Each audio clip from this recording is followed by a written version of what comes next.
She led the WWE. She ran for Senate twice. What does Linda McMahon think of Trump as a candidate? She will join me live.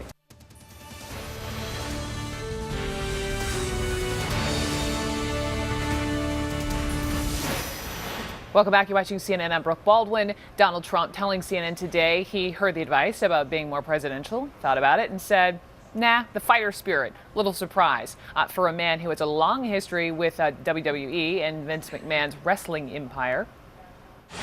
Vince and I have had an amazing relationship for many years.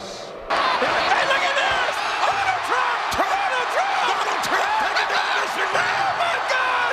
The hostile takeover! Oh, no! Oh, no! Oh, my God!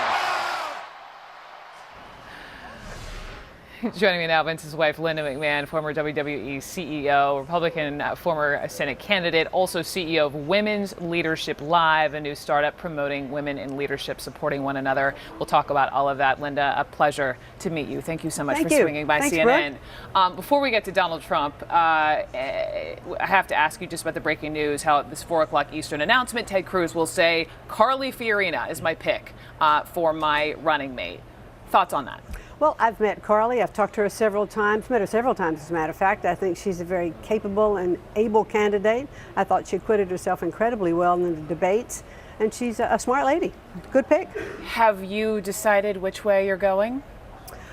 Well, support-wise? Might this sway you? Consideration. Okay. Not getting an answer on that. Let me try this. Donald Trump. I mean, we saw the funny clip, but you know, you've known Mr. Trump for a little while. Think he's capable of being the president of this country? Oh, I definitely do. And I've known Donald for over 20 years, and when I've been asked before, I've said, look, let me tell you what I know about him personally. I said he's loyal.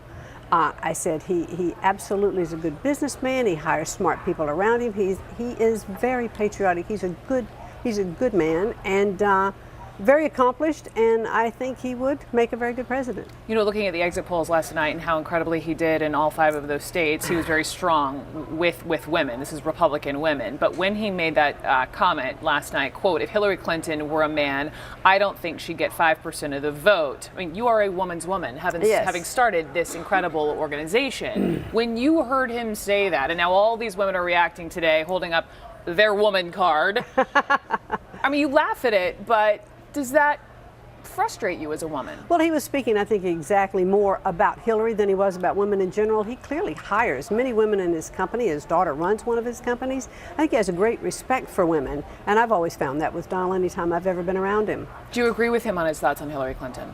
Well, I think time will tell.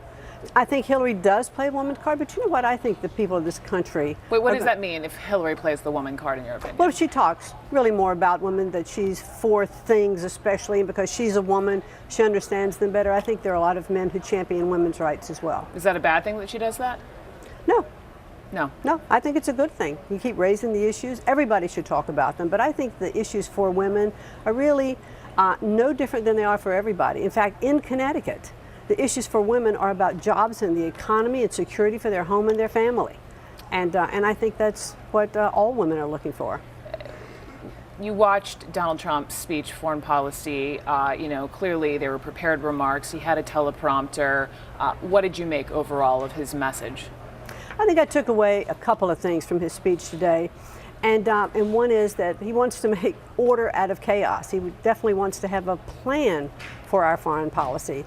And the other thing that I'll hone in on is he talked about bringing jobs back here to America, keeping jobs here and raising the economy. And I think that's exactly what we have to do, taking care of America first and America's citizens first. And I thought that was a very strong part of his speech. Some critics have already jumped in and saying, again, lack of specifics. How would he...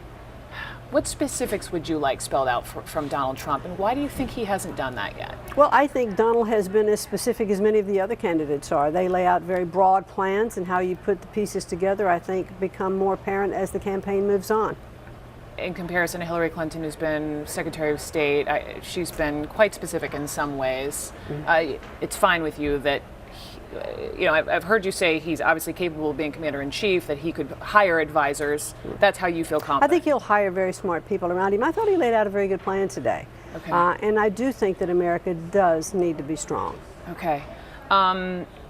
What about, so this recent controversial North Carolina bill banning people from using the public restrooms that don't correspond with their biological sex. It also cites from protecting transgender and gay people from this anti-discrimination ordinance. As a conservative woman, where do you stand on that? Well, you know, I really think we have to use common sense about these issues. I mean, I've taken my little granddaughters and grandsons into restrooms with me. Okay, well, where does all that play out? And I think there just needs to be common sense with it. I don't know that it has to be legislated. Why not, you know, non-gender specific restrooms if they're just one stalls if you go into them? I mean, go to many of those. As a businesswoman, a very successful businesswoman, what about business in North Carolina and how people are pulling out because of that? Well, you know, I live in a state where businesses are pulling out because taxes are too high and because we've driven businesses out of the state.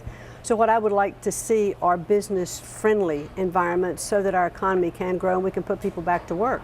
That's one of the reasons that I formed Women's Leadership Live. Tell me about that. We touched on that a second ago. Yeah, tell me about it. It's a company that we formed to train women for success. I have two partners, Stacy Shefflin from HSN, sells her beauty products all over the world, home shopping networks, Debbie Saviano, who is our social media strategist. We want to train women for success, ever how they define success. Maybe it's moving from middle management to the C-suite. Maybe it's running for office. Maybe it's transitioning back into the workforce because they've left to have a family. So all of those things are very important, and women need a community of support. And how do you think some women don't do that? I don't know. I found when I campaign sometimes that women don't support other women, and we have to get behind each other. We do. We do have to support each other when we're in the right. You know, not just because we're women, but because we are moving forward with the right plan and the right agenda and the right qualifications. And people can learn more by going to womensleadershiplive.com. Our first event is in May. Love to have everyone come. Perfect. Linda McMahon, thank you so much for swinging by. I really appreciate the time today. Thank you, Brooke. Thank you.